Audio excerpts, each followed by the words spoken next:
Well, folks, I have done it. I have finally completed my first ever Ocarina of Time Randomizer. I did this using Ship of Harkinian, the beginner's preset. At present, I don't think I'm intelligent enough to handle the tougher ones, clearly, as every other time I started a rando with crazy settings, I would end up wandering the same few areas not knowing what to do next. So I felt it necessary to start small and understand how all the different checks work. I would credit creators like Maj and Phil for starting my obsession with these randomizers, as I was really enamored with them for a while and wanted desperately to try them. Not only that, I've completed my first one for Ocarina of Time, and I've lived to tell the tale. I'm still alive. I'll go through my run a bit, and if you end up enjoying the video, let me know. I'll make more, or I won't make any more after that. It'll be a one-off. Who cares? Who knows? I don't know. Small notes here that I want to make. I am on Ship of Harkinian. I did use small cheats here and there, like the floating one, or refilling my ammo and health at times. Again, my goal here was to get through it and understand it, not explain to you why I am awesome and cool. You should think that already. Another one is that at some point I did use the spoiler log to discover where major items were, which upon hearing that you might think, what the fuck? Why? Funny, my fiance, who is not even a big gamer, when I told her that, said to me, what's the point of the randomizer then? I agree. But the point I want to emphasize here is that it was not to play it so purely as to compete for the adoration of my peers and audiences, or my audience. It was to get my bearings on the game and see how checks worked. It's been a long time since I have done a full run of OOT or MM, and while I love those games and can see myself doing a full run of them at some point again for fun, I don't see that happening anytime soon. And when I say full run, I just mean playing the game from beginning to end completion, like a vanilla playthrough. And really here I wanted to refamiliarize myself with the game and its collectibles and items. You might say, well, isn't an easy way to do that to play through the game vanilla and then go into the randomizer? But I figured this would give me a better insight, at least until how the logic works. I think I succeeded in getting a better understanding of how it all interacts. You see, in a Zelda game, in the older ones at least, you slowly gain items that allow you to complete dungeons and solve puzzles, and as you get further along in the game, the dungeons become more difficult and complex. In that, getting items out of order poses a challenge. People who run randos know the item checks like the back of their hand, I imagine. They know what they need without having to use the spoiler log or do excessive backtracking, or how they can get through areas with glitches and exploits. The more I explored through and looking at the log as I played, the more I understood how the items interacted with each other and what I needed and how to progress and what I needed to do next. I also did not know a lot of glitches or any really. I mean, I knew of them, but this is all new to me. So some of the things that other more seasoned players know, I am not read up on. I don't know how to bomb hover or clip through things. I mean, I did end up learning some things like how to do infinite sword glitch, albeit not very well. I also taught myself one or two glitches that let me advance through places I shouldn't have been able to, like get past Mido to get into the Sacred Forest meadow as an adult Link, or to the bottom of the well before the well is drained. Those are pretty simple, but even then it took me a few tries to get them done or to understand them. Ultimately, again, my goal, I wanted to get through this, so next time I would try slightly harder settings and pull back on the cheats and the hints and looking at the log. With that out of the way, how did my run go, you might be asking me? It went fine.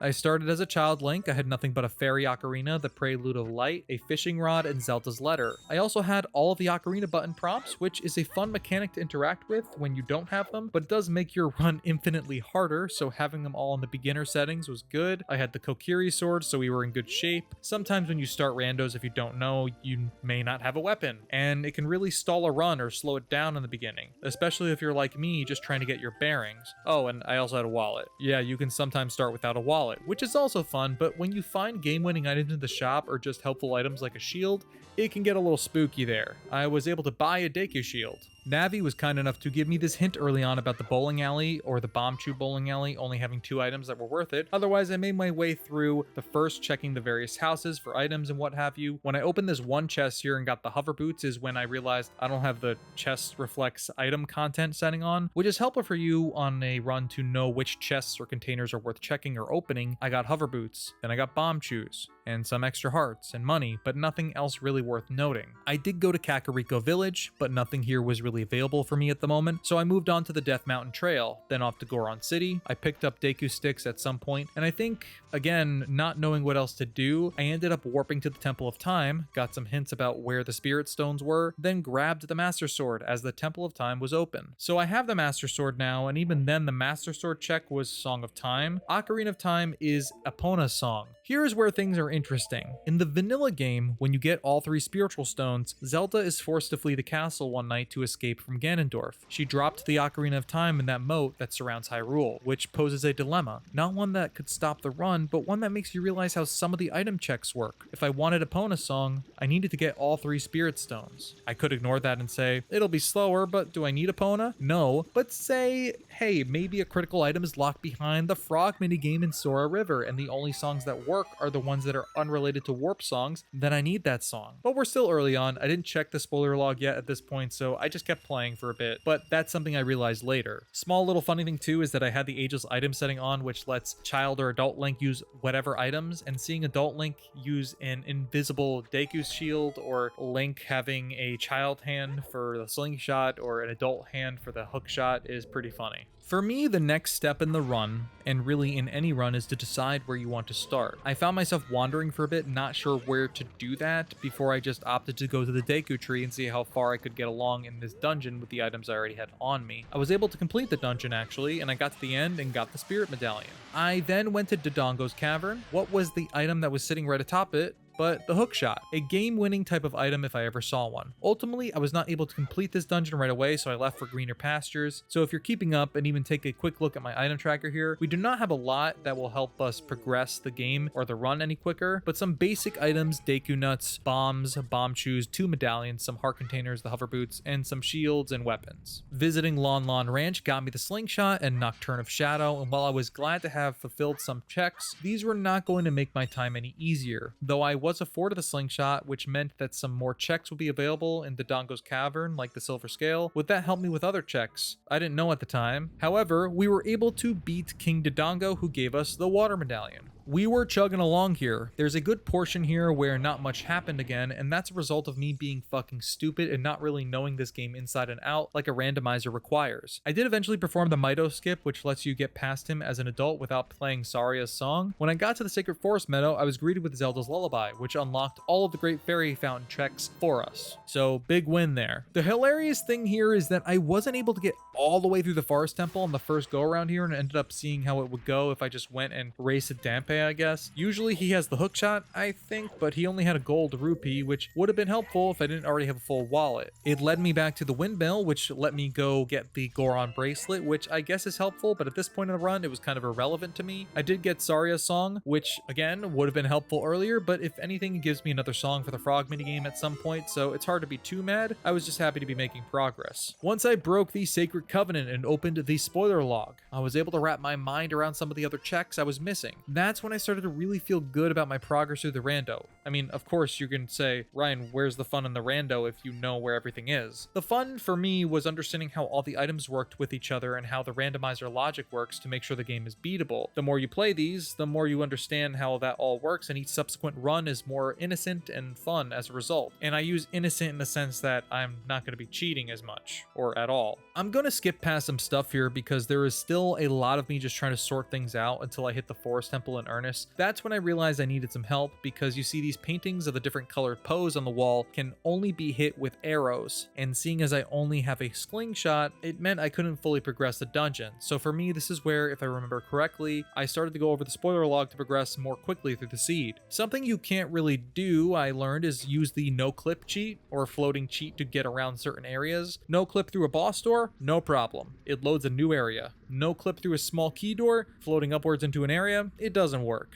This is because clearly the game uses the transition between you falling through an area or going through a door to load the assets in for said area, which results in empty space. Boss doors work because you almost always load a new area when traveling through, hence why boss key skips are viable often in randos. I did go to the bottom of the well here by utilizing an interesting skip. It involves you activating ISG, Infinite Sword Glitch, and then afterwards you pick up a cuckoo. You drop them near the well holding down the Z targeting or whatever it was, and then as you drop the cuckoo, the animation for them swarming you begins. But you still have loose control of Link during this, so he ends up being able to move freely while standing still. This causes you to be able to maneuver him in a way so when the animation is complete, Link is underwater in the well, and if you're lucky, he is trapped underneath the well, and you can then swim through the loading zone into the bottom of the well. Took me a few tries. Ultimately, it was not the easiest thing to do, but I did it, and we got it. At some point, I don't remember when, I acquired the arrows and the Lens of Truth, which opened up the game quite a bit. It lets me go back and get some chests in the bottom of the well section, and it meant I could finally go and finish up the forest temple. I wouldn't say I was in go mode, as some of the rando runners like to say, but as far as this run was, finally going to be able to kick into high gear, we were there. From then, I would be able to get the rest of the medallions, the spirit stones, some strength and magic upgrades, and then proceed to the end game. That's something that I think I learned through this run also, is that you will get items that will speed up your run significantly at times, and sometimes it just takes that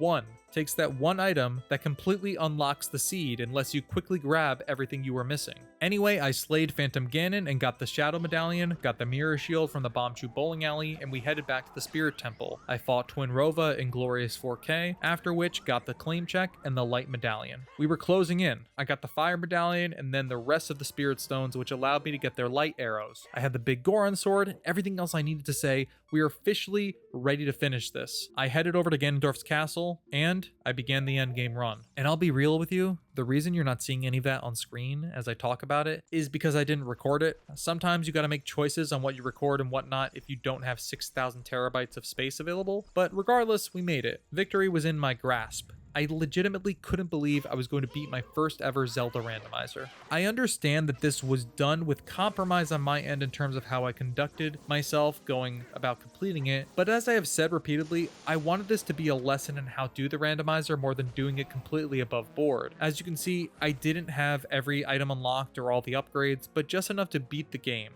I think that's an important thing to understand here, is that not every randomizer is going to have the quest to be to beat Ganon. Some have the Triforce quest or don't require as much to get to endgame areas, and here I just let the beginner presets take over. I felt it was important for me to start small, and if I want to get crazier in the next one, I could. Everything else, hence their fourth, plays out like in the vanilla game. I could not have been more excited when I finally beat it and could walk away feeling like I did something important. At the very least, I did something that I wanted to do for a long time. Finally, I have to say, I think Ship of Harkinian was an awesome thing to use to beat my first randomizer with. It made the process so easy and seamless. I know not every setting in the current randomizers is there in Ship of Harkinian, but it's mostly there for OOT. I would have preferred more checks in, say, pots or chests, and even freestanding items. I had to start small though, otherwise I would have never been able to wrap my head around the various items I would have needed. I think next, I'm gonna use the standard preset for the next one, supposing that I don't immediately brain dump everything I learned from doing this one by the time I am able to get through or back to that one. I am hoping to wean myself off of cheats or using anything beyond playing the game or glitches to get through it. Finally, if you enjoyed this video, let me know and I'll make more like it. If you didn't, let me know and I won't make any more like it. I felt compelled to share with you this milestone, or at least show you it's not something to be intimidated by doing a randomizer. Start small, work your way up,